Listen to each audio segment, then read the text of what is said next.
angular projectile, or we call it as the oblique projectile.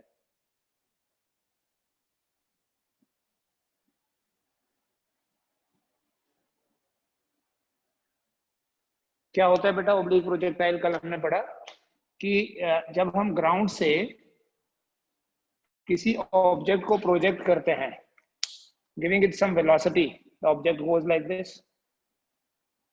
जो हमने velocity दी वो u, जिस एंगल पे वेलोसिटी दी वो थीटा. u को बोलते हैं velocity of projection and theta को बोलते हैं एंगल ऑफ प्रोजेक्शन. ठीक है, जो दो मेरी बेसिक इक्वेशन, मैं इन सारी equation x equal to u cos theta into t for horizontal motion, first equation थी. y equal to u sin theta into t minus 1/2 gt square, this is the second equation. और तीसरी equation थी tan theta minus 1/2 g by u square cos square theta into x square. इसके अलावा हमने time of flight 2u sin theta upon g, horizontal range r equal to u square sin 2 theta by g, और height की formula भी derive किया था u square sin square theta by 2g. ठीक है, इसी के बेसिस पे हमने r बाई h भी निकाला, g h और t का रिलेशन भी देखा था. देखिए बेटा, for range to be maximum, for r to be maximum क्या होना चाहिए?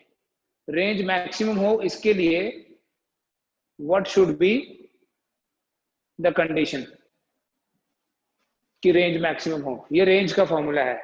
रेंज मैक्सिमम होने के लिए u square sine 2 theta by g maximum होने के लिए u स्क्वायर बाई जी तो कांस्टेंट है, साइन 2 थीटा जो है वो मैक्सिमम होना चाहिए. और आपको पता है बेटा, sine of any angle the maximum value is 1. It means sine 2 theta is equal to 1. अगर साइन 2 थीटा 1 है तो इसका ये मतलब हुआ that sin 2 theta is equal to sine of 90 degree, which means that 2 theta equals to 90 degree. और अगर 2 theta 90 degree है तो थीटा जो है that would be equal to 45 degree.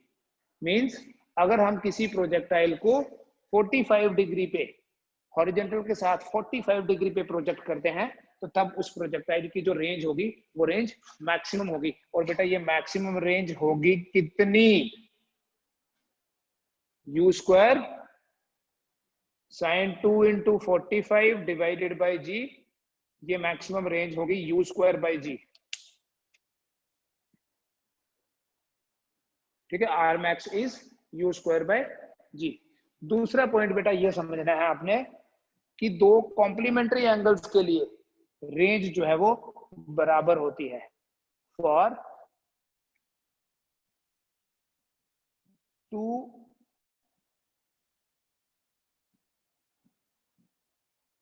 complementary angles the horizontal range is same.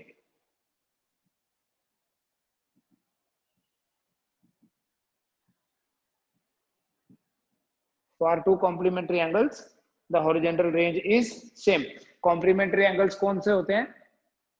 जिनका सम 90 degree होता है. मान लो एक थीटा है और दूसरा होगा 90 माइनस थीटा. तो जब थीटा होगा कंप्लीट जो हमारा angle of projection, range would be equal to u square sine 2 theta upon g.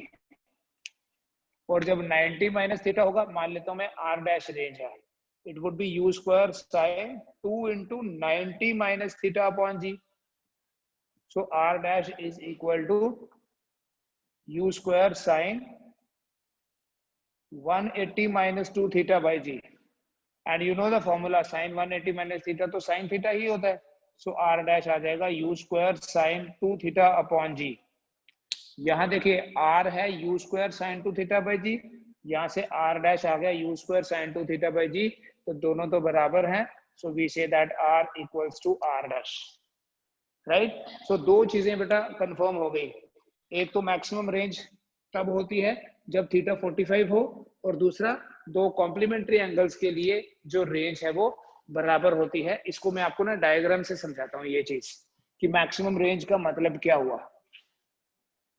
अगर हम वेलोसिटी को फिक्स रखते हैं, यहाँ हमने u को कांस्टेंट रखा हुआ है, अगर हम वेलोसिटी को फिक्स रखते हैं, देखो ये मेरे पास x है, ये y, अगर मैं वेलोसिटी u रखूं और ये 45 डिग्री पे प्रोजेक्ट करूं तो रेंज बराबर होगी। 45 डिग्री को हम ऐसे भी बोल सकते हैं, किसी ऐसे एंगल पे प्रोजेक्ट करना जो हॉरिजॉन्टल और वर्टिकल के साथ इक्वल है। द प्रोजेक्टाइल की जो वेलोसिटी है, जो वेलोसिटी ऑफ प्रोजेक्शन है, that is equally inclined with X axis as well as Y axis. वो तभी होगा बेटा अगर यहाँ 45 है, यहाँ भी 45 ही होगा। तो उस केस में ये जो रेंज है, this range would B maximum. ठीक है जी। और ये मैक्सिमम रेंज होगी कितनी, u स्क्वायर बाय g। अगर मैं u इतना ही रहने दूं और अब 60 पे प्रोजेक्ट करूं, it will go like this. ये मैंने 60 डिग्री यहां लिख देता हूं, ठीक है, यहाँ थोड़ा सा कंफ्यूजन हो जाएगा। 60 डिग्री पे प्रोजेक्ट किया तो ये इससे आगे तो कभी भी नहीं जाएगा। ये 45 डिग्री प्रोजेक्शन है, इससे आगे कभी नहीं जाने वाला। अगर मैं 60 पे प्रोजेक्ट करता हूँ ये रेंज है, और अगर मैं 30 पे प्रोजेक्ट करता हूँ तो भी वो यहीं गिरेगा। 30 पे प्रोजेक्ट किया तो भी यहीं पे फॉल करेगा वो। दैट मीन्स कि इस प्रोजेक्टाइल की रेंज 60 और 30 पे बराबर है। ऐसे ही अगर मैं 75 पे करूंगा इट विल फॉल हियर, 15 पे करूंगा it will fall on the same place. The horizontal range is same for two complementary angles. अगर दो कॉम्प्लीमेंट्री एंगल्स होंगे तो उन एंगल्स के लिए रेंज बराबर होती है। ठीक है, लेकिन 45 डिग्री पे अगर प्रोजेक्ट करूं तो 45 पे मैक्सिमम होती है। इसका मतलब अगर हम फुटबॉल को 45 डिग्री एंगल पे किक लगाते हैं तो वो मैक्सिमम दूर जाएगा। अगर हम एंगल बढ़ाएंगे तो हाइट ज्यादा गेन करेगा, और अगर हम एंगल कम करेंगे तो हाइट कम गेन करेगा। लेकिन दोनों केसेस में रेंज जो है वो बराबर होगी। तो हम हाइट की रेशियो फाइंड कर सकते हैं। रेंज तो बराबर है कॉम्प्लीमेंट्री एंगल्स के लिए। Find the ratio of Heights, find the ratio of maximum Heights attained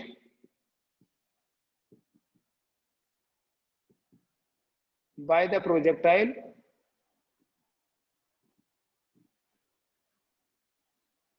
at two complementary angles।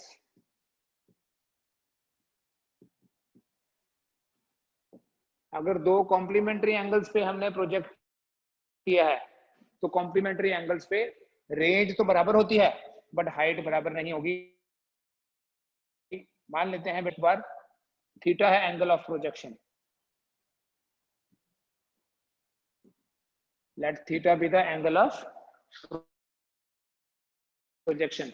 Angle of projection theta है तो रेंज होगी, रेंज नहीं सॉरी, अभी हाइट की बात कर रहे हैं। तो h1 ले लेता हूँ, height u square sine square theta by 2g।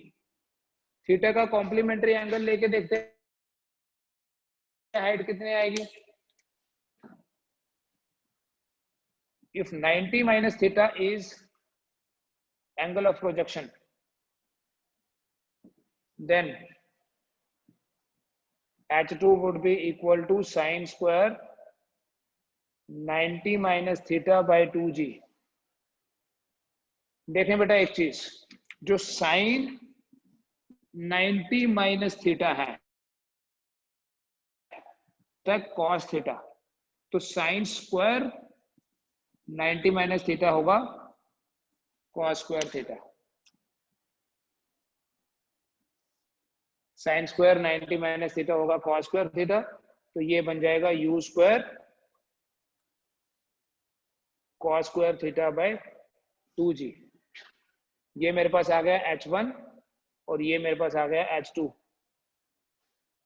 ठीक है, हम दोनों की रेशियो फाइंड कर सकते हैं। We have values therefore h1 by h2 equal to जब आप इसको इससे डिवाइड करोगे तो आपके पास क्या आएगा, देखिए आप करके देखना, you square by 2g cancel, sign square theta divided by cos square theta. आप ऐसे भी बोल सकते हो h1 बाय h2 आएगा tan square theta is to 1। ठीक है, at two complementary angles the heights are not equal, times of flight भी इक्वल नहीं होंगे, हाइट की रेशियो है tan स्क्वायर थीटा। ये मल्टीपल चॉइस क्वेश्चन है बेसिकली। ठीक है, ये आपको कॉम्पिटिटिव में पूछा जा सकता है, तो जनरली ये आपको कंफ्यूजन लगेगा ऐसे कि कॉम्प्लीमेंट्री एंगल्स पे बराबर होता है, क्या बराबर होता है ये नहीं बोलना, कॉम्प्लीमेंट्री एंगल्स पे रेंज बराबर होती है, हाइट नहीं बराबर होगी, हाइट की रेशियो होती है tan स्क्वायर थीटा। अच्छा, यहाँ tan स्क्वायर थीटा आ रहा है, मान लो एंगल ऑफ प्रोजेक्शन एक दिया है 30 डिग्री, तो दूसरा होगा 60 डिग्री, तो ये क्या बनेगा tan स्क्वायर 30। ठीक है, वो आप देख लेना अगर आपको थीटा की वैल्यूज गिवन होगी। तो इसी तरह से अगर कॉम्प्लीमेंट्री एंगल्स के लिए टाइम ऑफ फ्लाइट की रेशियो निकालनी है फॉर टू कॉम्प्लीमेंट्री एंगल्स,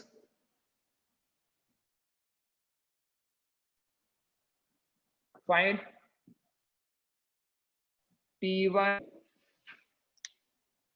देखें बेटा, जो T1 है थीटा एंगल पे होगा 2u sin theta upon g, T2 will be 2u sin 90 minus theta g। That means जो T1 है ये आ जाएगा 2u sin theta upon g, और जो T2 है ये आ जाएगा 2u cos theta upon g। ठीक है,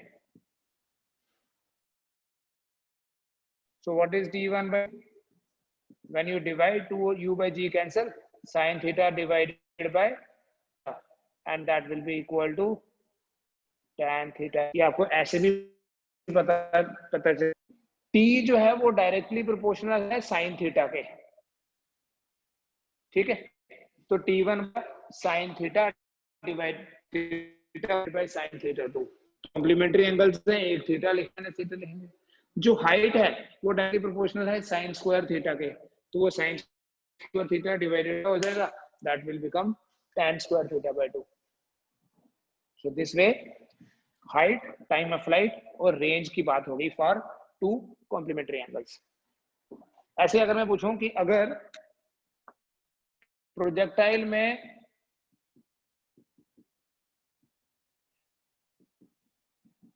जितना vertical distance travel, maximum gain height, ये जितनी हाइट गेन करी है अगर उतनी ही रेंज हो, तो ये थीटा कितना होगा, मतलब कितने एंगल पे प्रोजेक्ट करें कि जितनी उसकी रेंज है मैक्सिमम हाइट भी उतनी हो।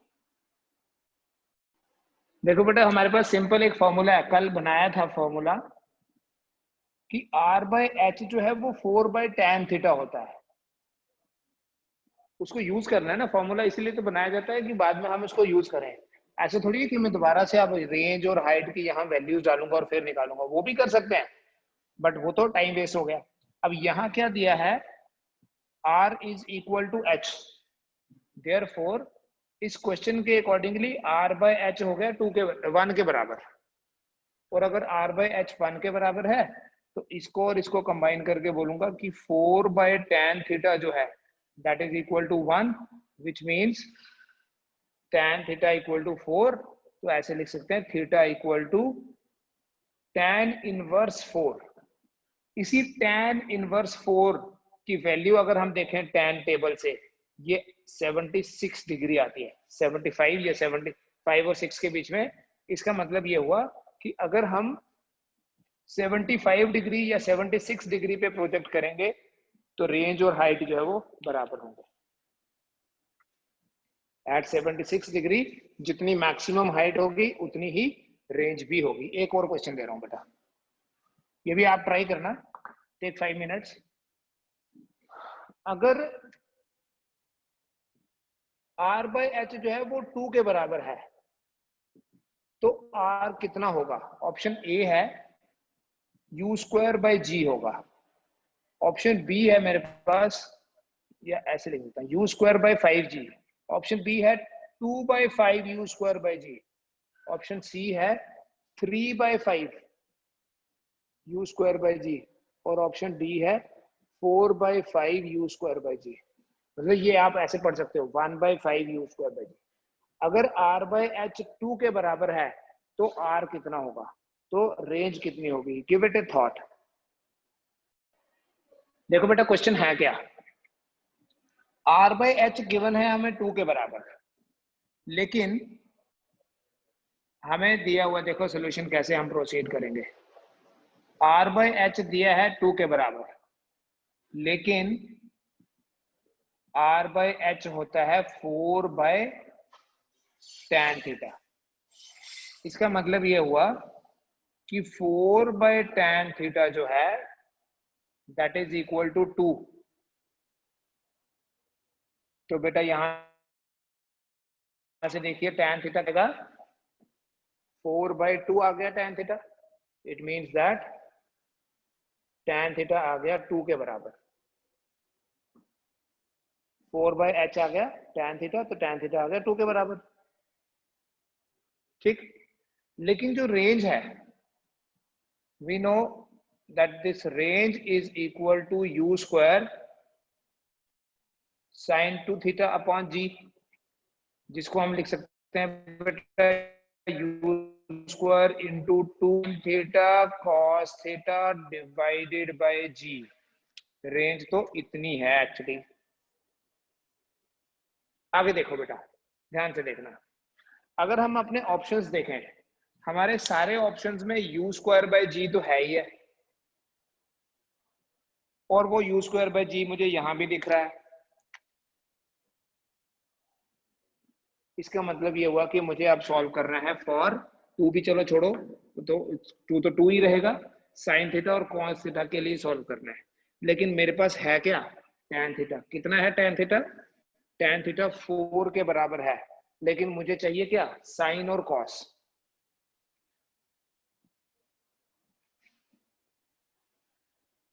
ठीक है, साइन और कॉस कैसे निकालेंगे, सिंपल तरीका ये है। ऐसे तो आप ट्रिग्नोमेट्री कॉम्प्लेक्स इक्वेशंस कुछ यूज करो और निकाल सकते हो।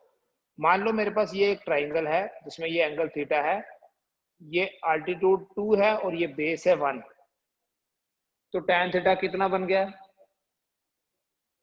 बोलो, tan थीटा बन गया 2 के बराबर, 2/1। लेकिन अगर मेरे को अल्टीट्यूड और बेस दोनों पता है तो हाइपोटेन्यूज हो जाएगा root of 2 square plus 1 square, that is root of 5। अब अगर मेरे पास ये ट्राइंगल कंप्लीट हो गई है, आप देखो यहाँ हम ट्राइंगल से निकाल सकते हैं साइन थीटा क्या बनेगा, इस ट्राइंगल से साइन थीटा आएगा बेटा 2/√5, और कॉस थीटा क्या आएगा 1/√5। मेरे पास साइन थीटा भी आ गया, कॉस थीटा भी आ गया। मैं जब इसमें डालूंगा value, therefore r will be equal to u square by g में पहले ही लिख लूंगा, into 2 sine theta cos theta. Sine theta की जगह लिख दो 2/√5, कॉस थीटा की जगह लिख दो 1/√5। So r is equal to u square by g, 2 into 2 हो गया 4, √5 इंटू √5 हो गया 5, तो आपका आंसर 4/5 u स्क्वायर बाय जी। आप इसको एक बार देख लें अभी, उसके बाद हम बात करेंगे बेटा about the instantaneous velocity of the projectile. किसी पर्टिकुलर इंस्टेंट पे प्रोजेक्टाइल की वेलोसिटी जो है वो कितनी होगी। ये एक्स वाई प्लेन है, ये ट्रेजेक्ट्री आ गई प्रोजेक्टाइल की। मान लो मैं यहां पर प्रोजेक्टाइल की वेलोसिटी देखना चाहता हूं कितनी है, ठीक है, at any arbitrary point P। यहां बेटा ये वेलोसिटी जो होगी, जो दूंगा, ये बेसिकली हॉरिजॉन्टल Vx और वर्टिकल Vy का रिजल्टेंट होगी। At any instant the velocity is resultant. जिस वेलोसिटी की मैं बात कर रहा हूं that is my instantaneous velocity.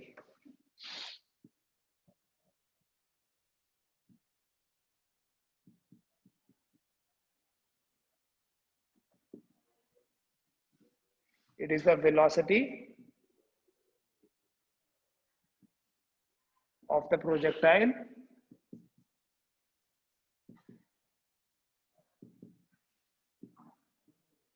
at any instant of time. Means it is the resultant of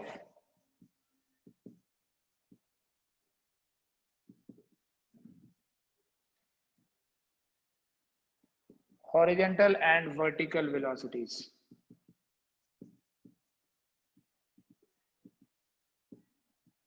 horizontal और वर्टिकल वेलोसिटीज का रिजल्टेंट है. We know v equal to u plus at. इसको अगर मैं लिखूं ऐसे, vx आ जाएगा ux plus ax into T, vy आ जाएगा uy plus ay into T.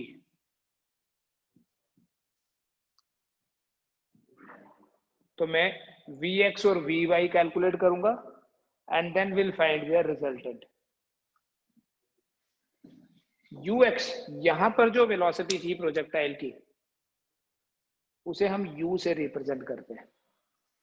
जिस एंगल पे हमने प्रोजेक्ट किया था वो थीटा है, तो ux हो गया u cos थीटा, ठीक है ना. और ax तो जीरो है, you know horizontal velocity constant, the horizontal acceleration is zero. और vy जो है that is equal to uy क्या होगा u sin theta minus gt, क्योंकि ay कितना है माइनस g के बराबर है. तो vx भी मेरे पास आ गया, vy भी आ गया, दोनों आपस में परपेंडिकुलर हैं, इसलिए जो v होगा, जो इंस्टेंटेनियस वेलोसिटी v होगी, that is equal to square root of vx square plus vy square. ठीक है, it is equal to square root of vx की जगह लिखूंगा u cos theta square plus u sin theta minus gt का square हो गया. ठीक है, इससे आपके पास v बनेगा square root of u square cos square theta plus u square sine square theta plus g square t square minus 2u gt sine theta, a minus B whole square लगा दिया. इन दोनों से आपको u स्क्वायर कॉमन मिल जाएगा, और u square common मिलेगा, अंदर आ जाएगा sine square theta plus cos square theta plus g square t square minus 2u gt sine theta. ये तो खाली u स्क्वायर आया plus g square t square minus 2u gt. ये हमारे पास इंस्टेंटेनियस वेलोसिटी का भी एक्सप्रेशन आ गया. इसको भी आप याद रख सकते हैं. देखो u तो गिवन है, वेलोसिटी ऑफ प्रोजेक्शन. जिस टाइम पे आपको वेलोसिटी पुट करनी है, फाइंड करनी है, वो t यहां से डाल देना. बाकी u और g तो पता ही होगा, एंगल ऑफ प्रोजेक्शन गिवन होगा. ठीक है, दो चीजें जनरली गिवन होती है, एक वेलोसिटी ऑफ प्रोजेक्शन और दूसरा एंगल ऑफ प्रोजेक्शन. ठीक है, सो ये आपके पास वेलोसिटी का भी एक्सप्रेशन आ गया. अगर आप इस एक्सप्रेशन के बेसिस पे एक चीज ऑब्जर्व करो, through out the trajectory of projectile, ये प्रोजेक्टाइल की ट्रेजेक्टरी है, इस पूरी ट्रेजेक्टरी में हर कहीं पे जो हॉरिजॉन्टल वेलोसिटी है बेटा, वो u cos थीटा ही रहती है.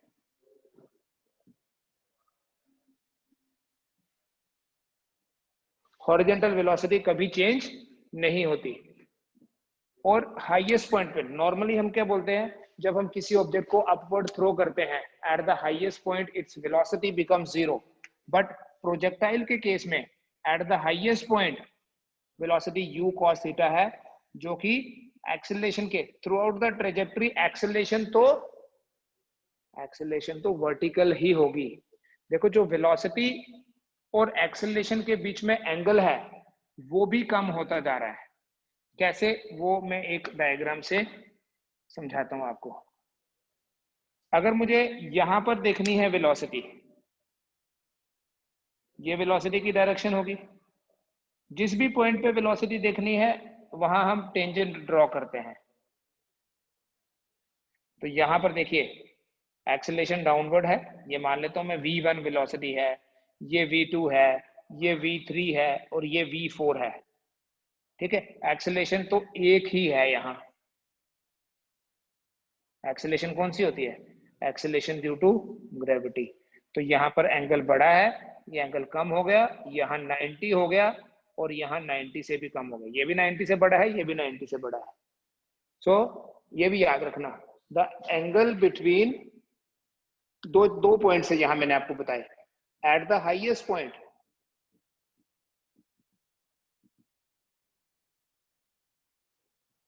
The velocity is u cos theta, सिर्फ हॉरिजेंटल। वर्टिकल तो जीरो हो गई। एट द हाईएस्ट पॉइंट जो वर्टिकल वेलोसिटी होती है वो जीरो होती है। दूसरा, velocity is perpendicular to acceleration only once. Velocity acceleration के परपेंडिकुलर कितनी बार होती है? सिर्फ एक बार। कहां? हाईएस्ट पॉइंट पे, यहां, और कहीं भी नहीं। और तीसरा ये याद रखना है कि ट्रेजेक्टरी में जो एंगल है, angle between velocity and acceleration goes on decreasing. ठीक है, ये कुछ इंपॉर्टेंट पॉइंट्स आप नोट कर लीजिए।